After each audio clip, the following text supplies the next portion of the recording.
Hello everyone, welcome to only BPSC.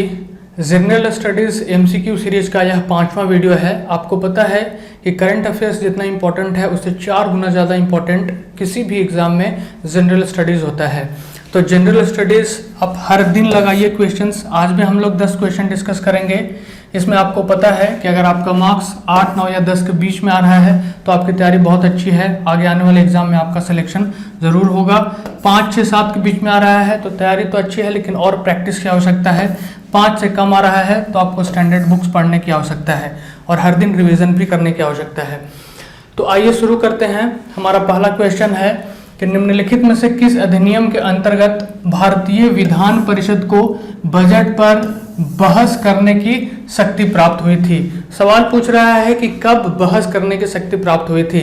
Option देखेंगे तो भारतीय परिषद अधिनियम 1861, भारतीय परिषद अधिनियम 1892, भारतीय परिषद अधिनियम 1909 और भारत शासन अधिनियम 1919। एक चीज आप देख रहे होंगे इसमें कि परिषद 3 है, ठीक है, और भारत शासन अधिनियम भी 3 था। यह हिस्ट्री की हम बात कर रहे हैं कि भारत परिषद अधिनियम 3 हुआ, ये तीनों हुए।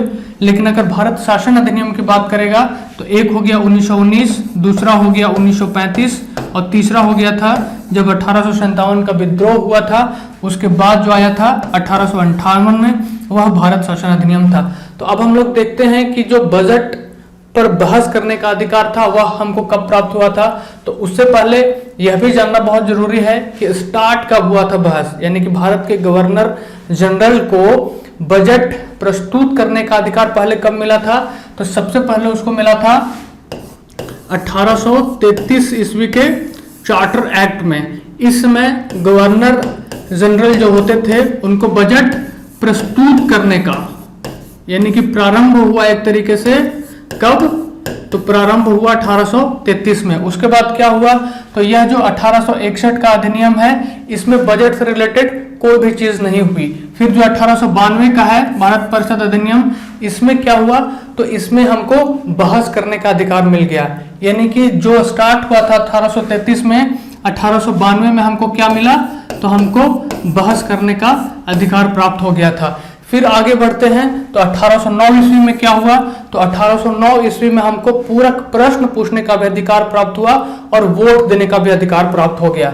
यानी कि पूरक प्रश्न पूछने का अधिकार कब प्राप्त हुआ, तो 1909 के भारत परिषद अधिनियम में, और वोट देने का भी अधिकार हो गया कब, यानी कि 1809 के अधिनियम में। उसके बाद आगे क्या हुआ, तो भारत शासन अधिनियम जो 1919 हुआ उसमें केंद्र और राज्यों के लिए, राज्य कहने का मतलब उस समय जो भी शासित क्षेत्र थे जो डायरेक्ट अंग्रेजों के अधिकार में आते थे या जहां सरकार बनाई गई थी, उनके लिए अलग अलग बजट कर दिया गया। जो डिटेल हमने बहस के बारे में आपको बताया, बजट के बारे में, आपको कहीं नहीं मिलेगा, या मिलेगा भी तो इतने डिटेल तरीके से ये क्रोनोलॉजी में नहीं मिलेगा, यह मैं दावे के साथ कह सकता हूं। तो इसको बिल्कुल ध्यान रखिएगा कि सबसे पहले 1833 में गवर्नर जनरल को बजट प्रस्तुत करने का अधिकार मिला। 1892 में उस पर बहस करने का अधिकार दिया गया। बहस करने का अधिकार किसको दिया गया, जो मेंबर्स थे उनको।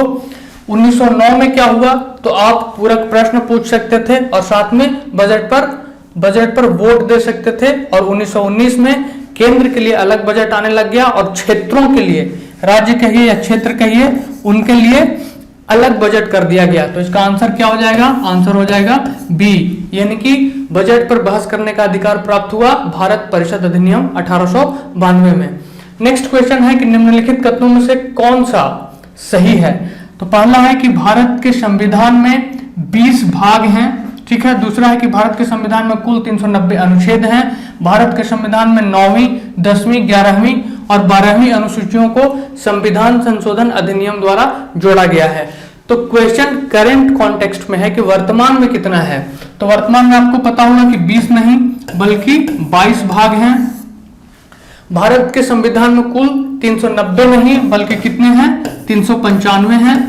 अगर हम टोटल देखें, जैसे कि हर एक भाग का पार्ट है, जैसे 19 है, 19 में क ख ग इस तरीके से है, तो उस तरीके से देखेंगे तो टोटल कितना हो जाएगा, इसमें टोटल हो जाएगा आपको 465 के अप्रोक्स है, ये लगभग है, ज्यादा कम भी हो सकता है। भारत के संविधान में जो 9वीं अनुसूची थी, यह कब जोड़ी गई थी? तो 9वीं जोड़ी गई थी आपको। 9वीं है, 10वीं है, 11वीं है और 12वीं है। फिर 10वीं है आपको, 10वीं कब जोड़ी गई थी? 11वीं कब जोड़ी गई थी और 12वीं कब जोड़ी गई थी? यह भी आपको अच्छे से ध्यान रखना है। तो आपको पता होगा कि जब राजीव गांधी की सरकार थी 1985 में, तो उस समय दल बदल अधिनियम के तहत यह 10वीं अनुसूची जुड़ा था। ठीक है, और 11वीं कब जुड़ा था? तो 11वीं जुड़ा था आपको 1992-93 के आसपास में, और यह कैवा था?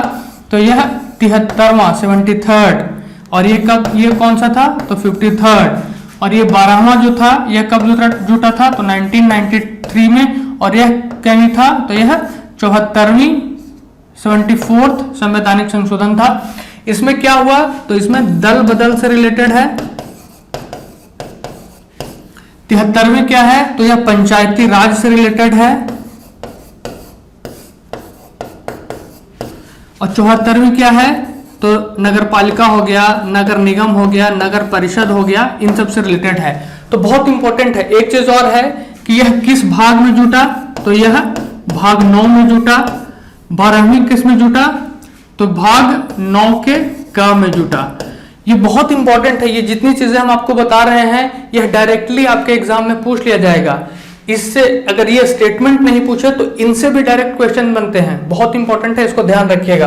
तो इसमें तीसरा सिर्फ सही है कि हाँ जोड़ा गया था, तो इस हिसाब से केवल 3 आपका सही आंसर हो जाएगा। नेक्स्ट है कि निम्नलिखित कथनों में से कौन सा सही है? पहला है कि भारत की तट रेखा की कुल लंबाई लगभग 7500 किलोमीटर है। दूसरा है कि आंध्र प्रदेश राज्य का समुद्री तट सबसे अधिक लंबा है। तो इसमें पहला स्टेटमेंट तो सही है, ये लगभग की बात कर रहा है, क्योंकि आपको पता होगा कि कितना है? 7516.6 किलोमीटर है अगर हम एग्जैक्ट डेटा की बात करें, लेकिन लगभग कह रहा है तो यह सही हो गया। दूसरा क्या है कि आंध्र प्रदेश राज्य नहीं है, बल्कि कौन सा है? तो गुजरात है। सबसे ज्यादा गुजरात का लगता है, सेकंड पोजीशन पे आता है आंध्र प्रदेश। ठीक है, तो इसमें कौन सा सही हो जाएगा? तो इसमें केवल एक सही हो जाएगा। पिक्चर के थ्रू आप देख लीजिए। और आपको पता होगा कि जो भारत है हमारा, पूछ रहा है, तो भारत 3 तरीके से समुद्र से लगा है। एक हो गया बे ऑफ बंगाल, नीचे हो गया हिंद महासागर इंडियन ओशन, और इस तरफ हो गया यानी कि पश्चिमी साइड अरबियन सी। तो अगर आप यहां से काउंट करेंगे तो 9 राज्य और 4 केंद्र शासित प्रदेश यानी कि यूटीज और 9 स्टेट्स, ये हमारे कोस्टल जो एरिया है वो टच करता है। पहला हो जाएगा गुजरात, फर्स्ट गुजरात, जिससे कि सबसे ज्यादा है, मैक्सिमम। दूसरा है आपको महाराष्ट्र, गोवा भी है, गोवा को भूलना नहीं है यहाँ पे। ठीक है, गोवा है आपका तीसरा। चौथा केरला हो गया, पांचवा हो गया आंध्र प्रदेश, छठा ओडिशा हो गया, सातवां वेस्ट बंगाल हो गया, 1 2 3 कर्नाटक भी हो गया, 4 5 तमिलनाडु, 6 आंध्र प्रदेश, 7 ओडिशा, 8 और वेस्ट बंगाल 9। ठीक है, जैसे हम मिस कर रहे हैं ऐसे आपको भी मिस नहीं करना है। टोटल 9 है। ठीक है, और यूनियन टेरिटरीज कितने हैं? तो वह 4 हैं। अगर अभी बात करें तो अभी कितने हैं? 28 राज्य हैं और 8 यूनियन टेरिटरीज हैं, क्योंकि आपको पता होगा कि 26 जनवरी 2020 को दमन एंड दीव को और दादर और नागर हवेली को मिलाकर के एक यूनियन टेरिटरी कर दिया गया है। तो उसमें से 4 आते हैं। एक जो अभी हमने बताया आपको वो, दूसरा है लक्षद्वीप, तीसरा है पुदुचेरी, पुदुचेरी भी एक स्थान पर नहीं है, यह भी ध्यान रखिएगा, और अंडमान एंड निकोबार। तो क्योंकि आगे आने वाले एग्जाम में कोई जरूरी नहीं है कि जो क्वेश्चन आपने सॉल्व किया वही पूछे, हो सकता है कि और भी कुछ पूछ ले, तो वो सारा डेटा आपको पता होना चाहिए। ठीक है, तो 9 राज्य लगते हैं, 4 यूनियन टेरिटरीज लगती हैं, इसको भी आपको ध्यान रखना है। सबसे ज्यादा बाउंड्री कौन शेयर करता है? तो मैक्सिमम शेयर करता है गुजरात, और सबसे मिनिमम कौन करता है? सबसे कम करता है कौन? तो सबसे कम करता है गोवा। ठीक है, ये वही 9 स्टेट्स हैं, आप ध्यान रख लीजिएगा। गुजरात, महाराष्ट्र, गोवा, कर्नाटका, केरला, तमिलनाडु, आंध्र प्रदेश, ओडिशा और वेस्ट बंगाल। ठीक है, तो आंसर हो जाएगा 1, यानी कि सिर्फ ये सही है। नेक्स्ट है कि निम्नलिखित में से कौन सा युग्म सही सुमेलित नहीं है? पूछ रहे हैं कि कौन सा नहीं है। तो हमने पहले भी आपको बताया है कि जब भी नहीं जैसे वर्ड आए तो आपको बहुत ज्यादा सतर्क हो जाना है, ये नहीं मार देना है कि हाँ पहला है तो ये तो बिल्कुल सही है। तो ऑप्शन है कि रेटिनॉल, जीरोफ्लैमिया, क्या नाम है यार, तो ये बिल्कुल सही है, ये होता है रेटिनॉल के कारण ही होता है। रेटिनॉल किसको बोलते हैं, तो विटामिन ए को बोलते हैं हम लोग रेटिनॉल। नेक्स्ट है टोकोफेरॉल, इसके कारण बेरी बेरी लिखा हुआ है, तो आपको पता होगा कि टोकोफेरॉल, अगर आपको ये पता हो जाएगा कि टोकोफेरॉल किसको कहते हैं, या यह भी अगर आपको पता हो जाए कि बेरी बेरी किसके कारण होता है, तब भी आप गलती नहीं करेंगे। तो आपको पता होना चाहिए कि बेरी बेरी किसके कारण होता है, विटामिन बी के कारण, और इसको क्या कहते हैं, इसको बोलते हैं थायमीन। तो बी का नाम है थायमीन, लेकिन टोकोफेरॉल किसको बोलते हैं, तो ये कहते हैं आपको विटामिन ई को। उसके बाद है साइनोकोबालामिन, जो कि रक्त अल्पता की बात कर रहा है, तो यह होता है आपको विटामिन B2 के कारण, तो यह भी सही है, ये उसी का रासायनिक नाम है। उसके बाद है ऑर्गेकैल्सिफेरॉल रिकेट्स, जिसको हम लोग सूखा रोग भी बोलते हैं, तो यह भी विटामिन डी के कारण होता है, उसी का यह नाम है कैल्सिफेरॉल। इसमें दो तरीके के होते हैं, तो यह भी सही है। यानी कि आंसर क्या हो जाएगा कि कौन सुमेलित नहीं है, तो टोकोफेरॉल के कारण बेरी बेरी नहीं होता है, बल्कि विटामिन बी की कमी से, जो कि थायमीन है, उसके कारण होता है। तो आंसर हो जाएगा बी। नेक्स्ट क्वेश्चन है कि मानव विकास रिपोर्ट निम्नलिखित में से किस संस्था द्वारा प्रकाशित की जाती है। मानव विकास रिपोर्ट यानी कि ह्यूमन डेवलपमेंट इंडेक्स, तो ह्यूमन डेवलपमेंट इंडेक्स किसके द्वारा जारी किया जाता है, ऑप्शन है यूनेस्को, विश्व बैंक, यूएनडीपी या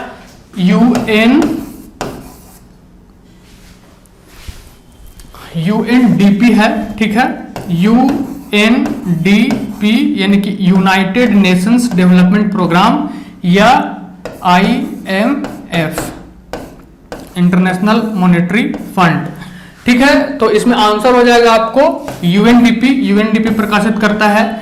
रिसेंटली जो प्रकाशित हुआ यानी कि 2021-22 की हम बात करें, तो 2021-22 के जो रिपोर्ट आया, उसमें भारत को कितना रैंक प्राप्त हुआ है, तो 132। टोटल कितने कंट्रीज में, तो 191 में, ठीक है। इसमें आपसे यह भी पूछ सकता है कि इसमें फर्स्ट पोजीशन किसको प्राप्त हुआ है, तो इसमें फर्स्ट पोजीशन प्राप्त हुआ है नॉर्वे को। तो आप ये तो आपने पता कर लिया कि इस ह्यूमन डेवलपमेंट इंडेक्स जारी होता है यूएनडीपी द्वारा, लेकिन क्या पता एग्जाम में आपसे यूएनडीपी के बारे में पूछ ले।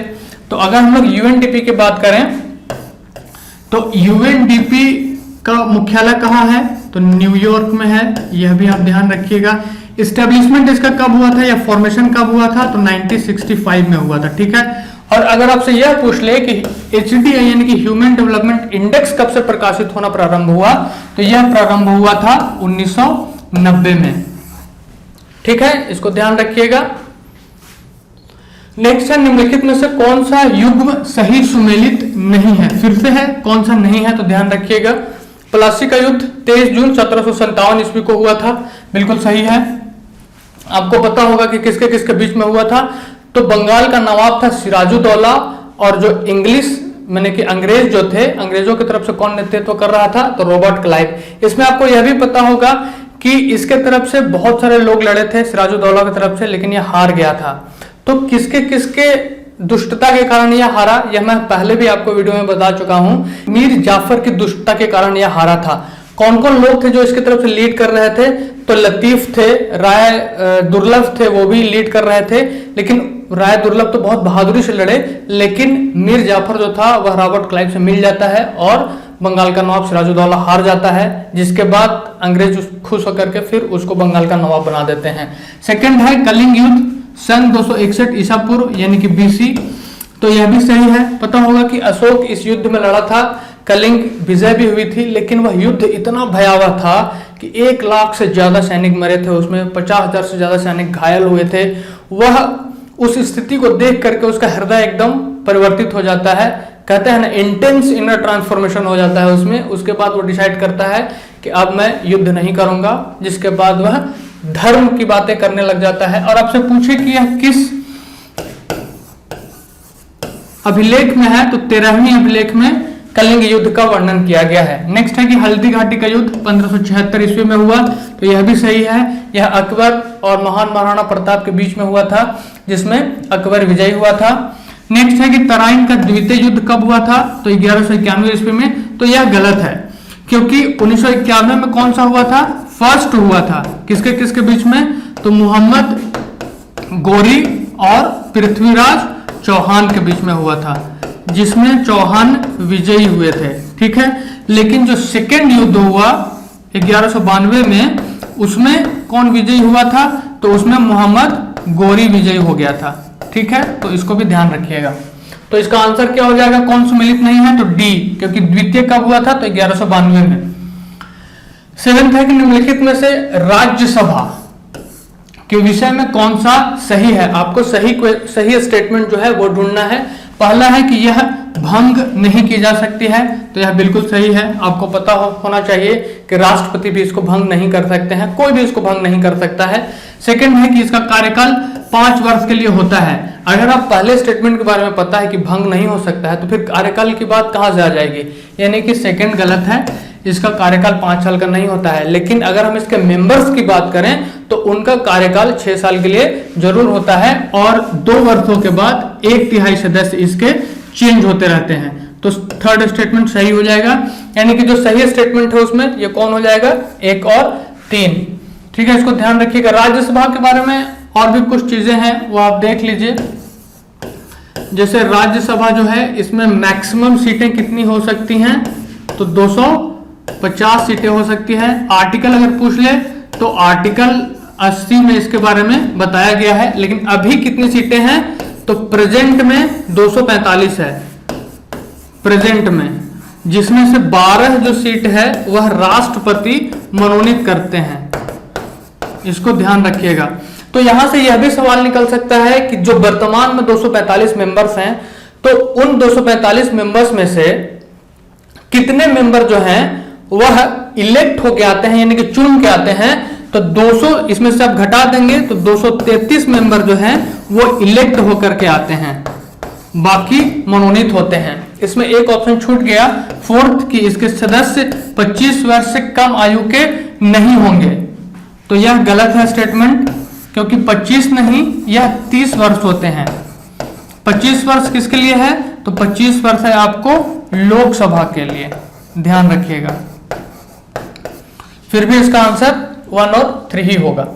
नेक्स्ट है कि निम्नलिखित में से कौन प्राचीन वलित पर्वत नहीं है?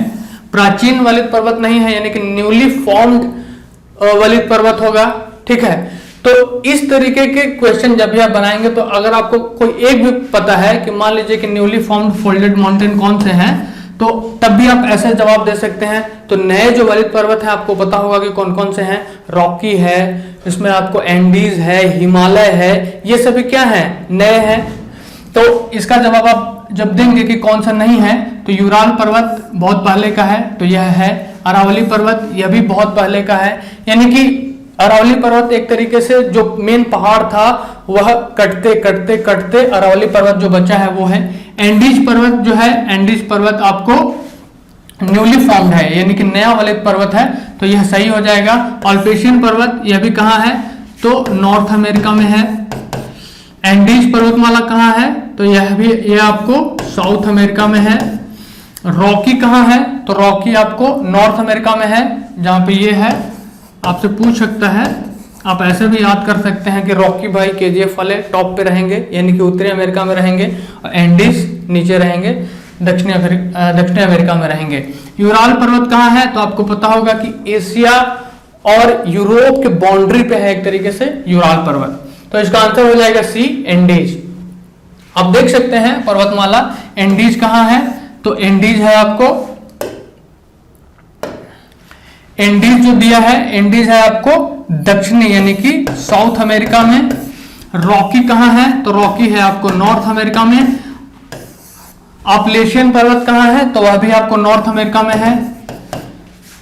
स्कैंडिनेवियन, ऑल्पस, ये सब आपको ऊपर में है। यूराल जो कि एक तरीके से बाउंड्री डिसाइड करता है एशिया और यूरोप का, तो यह भी यूराल पर्वत जो है यह भी आपको पुराने वलित पर्वत में आता है। हमारा जो हिमालय है यह न्यू आता है, यानी कि नए फोल्डेड माउंटेन्स में से है। ग्रेट इंडियन रेंज है, ये सब भी एटलस है, इसको आप ध्यान रखिएगा। नेक्स्ट है कि शीत प्रकोष्ठ में भंडारित फल अधिक समय तक चलते हैं, क्योंकि शीत प्रकोष्ठ को आप डायरेक्टली समझ लीजिए फ्रीज, शीत प्रकोष्ठ मतलब जहां ठंडे रूप से इसको प्रिजर्व किया जाता है फ्रूट्स को, तो उसका कारण बताना है कि क्यों चलता है। या ये कहें कि हम फ्रीज में फ्रूट्स रख देते हैं तो वह लंबे समय तक क्यों टिकता है, बाहर रख दें तो 2 दिन में सूख जाता है। तो रीजन क्या क्या है, सूरज की रोशनी नहीं पड़ने दी जाती है, सूरज की रोशनी तो रूम में भी नहीं पड़ती है फिर भी सूख जाती है, तो यह गलत हो जाएगा स्टेटमेंट। ठीक है, फिर है कि पर्यावरण में कार्बन डाइऑक्साइड की सांद्रता बढ़ा दी जाती है, तो कार्बन डाइऑक्साइड की सांद्रता बढ़ाने से नहीं होगा, यह भी गलत है।